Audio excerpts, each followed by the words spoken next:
Have you ever received an invitation that made your heart skip a beat? Imagine the thrill of a horror enthusiast who, one day, receives an unexpected letter, an invitation, to be precise. The envelope, a faded shade of gray, carries an air of mystery, its old-fashioned seal a promise of an adventure from another era. Inside, the invitation beckons our protagonist to visit a house that whispers tales of the supernatural, a house reputed to be haunted. Every word on the parchment amplifies the allure, painting a vivid picture of a place where the boundary between the living and the dead is said to be blurred. The intrigue is palpable, the mystery deepens, and questions arise. What secrets does this house hold? What stories are etched into its ancient walls? The invitation presents an opportunity too tempting for any horror enthusiast to resist, yet a chill runs down the spine at the thought of it. As the journey unfolds, the atmosphere grows thicker with dread. Our protagonist, armed only with an unwavering courage, steps into the unknown, embarking on a path that's as frightening as it is compelling. The world around them seems to mirror their inner turmoil, the skies darkening as if foreshadowing the impending doom. The once serene weather now takes a menacing turn. The sky, once a canvas of bright hues, is now filled with ominous clouds, casting long, eerie shadows that seem to dance with the protagonist's growing apprehension. The wind howls like a pack of wolves, carrying with it the chilling whispers of the unknown. Each step taken toward the house feels like a step into the abyss, the destination looming larger with every passing moment. The rain begins to fall, each drop a cold reminder of the chilling adventure that awaits. The thunder roars, a symphony of nature's fury. Yet despite the foreboding elements, the house beckons. The journey has just begun. The house stands there, an eerie monument of fear. As our protagonist steps out of the vehicle, the sight that greets them is nothing short of spine-chilling. It's a house, if you can call it that, with its drooping gables and broken windows, like a set of hollow eyes watching you. Its once grand facade is now a grotesque mask, scarred by time and abandonment. The paint, once perhaps a cheerful shade, is now faded and peeling, revealing the rotting wood beneath. The once lush garden is now overgrown with weeds, a wild, untamed sight that adds to the overall feeling of desolation. The air around the house feels heavy, as if it's holding its breath. There's an oppressive stillness that doesn't quite fit the usual sound of a rainy day, the silence only broken by the occasional creaks and groans of the old structure. It's as if the house itself is alive, whispering tales of its unspeakable past to anyone who dares to listen. The scent of damp earth and rot hangs in the air, a grim reminder of the house's long history of decay. Despite its dilapidated state, there's an undeniable aura of grandeur that clings to the house, a testament to its former glory.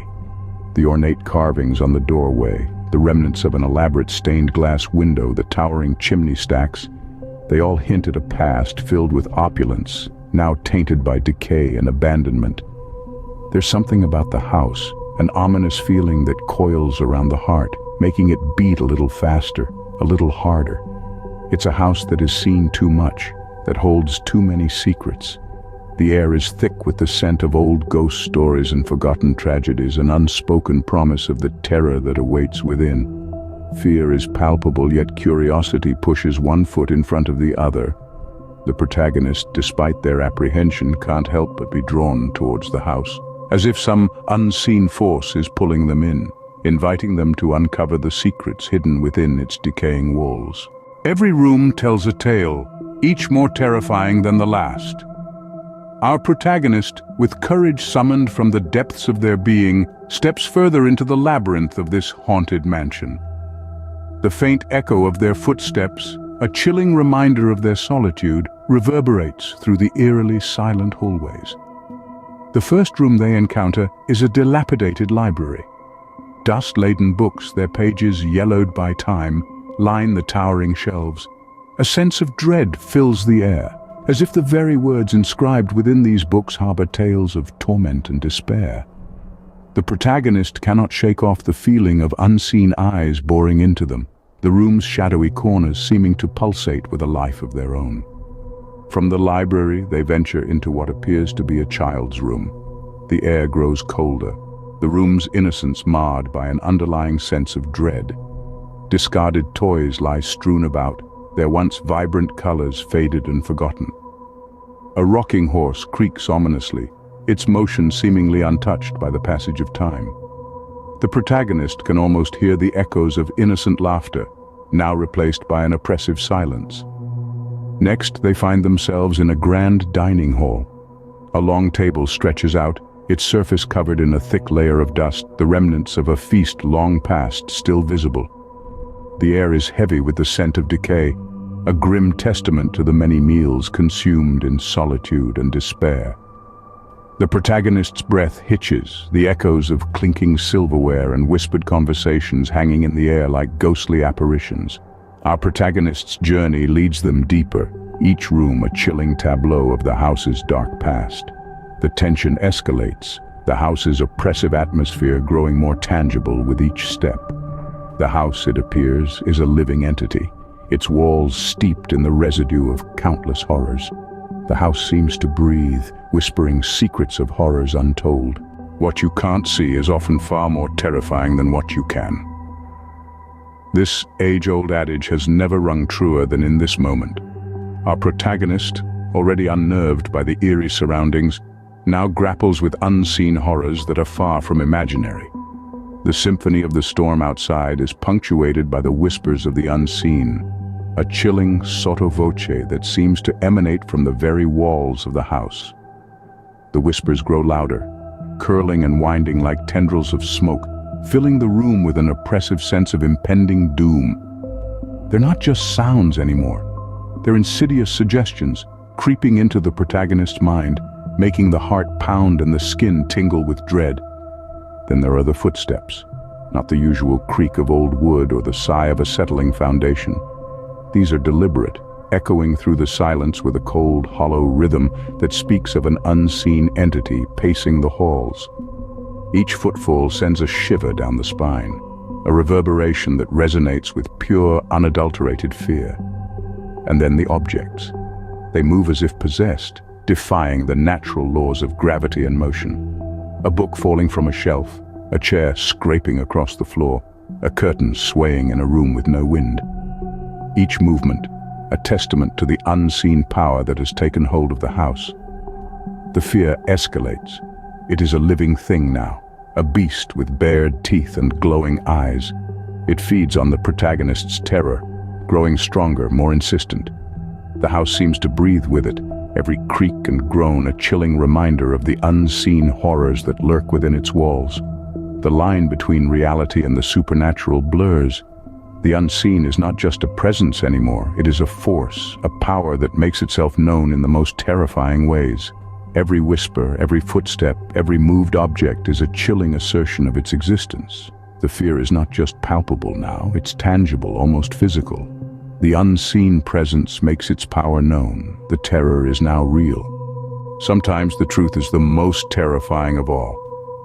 The protagonist, driven by a relentless pursuit of understanding, peels back the layers of the house's murky past. Each revelation is a jigsaw piece, slowly forming a picture that's as chilling as the cold rain outside. The house, once thought to be a benign entity, now takes on a darker, more sinister character. The haunting wails, the fleeting shadows, the chilling drafts, they all now carry a story steeped in a history of terror, pain, and unspeakable horrors. The house wasn't just haunted. It was a living, breathing testament to a past that wished to remain buried. The climax crashes down like a thunderstorm, an emotional maelstrom that leaves the protagonist and us reeling. The truth about the house, its history, and the source of the hauntings is finally revealed, a truth far more horrifying than any ghost or ghoul. The truth bears its gruesome face, blood-chilling to the core.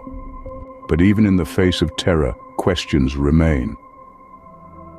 As our protagonist stumbles upon the gruesome revelations, the house's eerie silence is shattered. The whispers of the past echo through the halls once more, and a chilling riddle surfaces. promising more blood-curdling terror in the days to come. This isn't the end of our tale, but merely a pause, a breath held in anticipation. Our protagonist, though shaken, remains undeterred. The icy tendrils of fear clutch at their heart, yet their resolve hardens. The mystery they've uncovered is but a piece of a larger, more terrifying puzzle. As the rain continues to pelt the windows, the house seems to groan under the weight of its secrets. The walls, once silent, now whisper tales of horror yet to be revealed. The air thickens with an ominous promise, a promise of a darker, more sinister tale still lurking in the shadows of the house. The house holds more secrets, darker and deeper, waiting to be uncovered.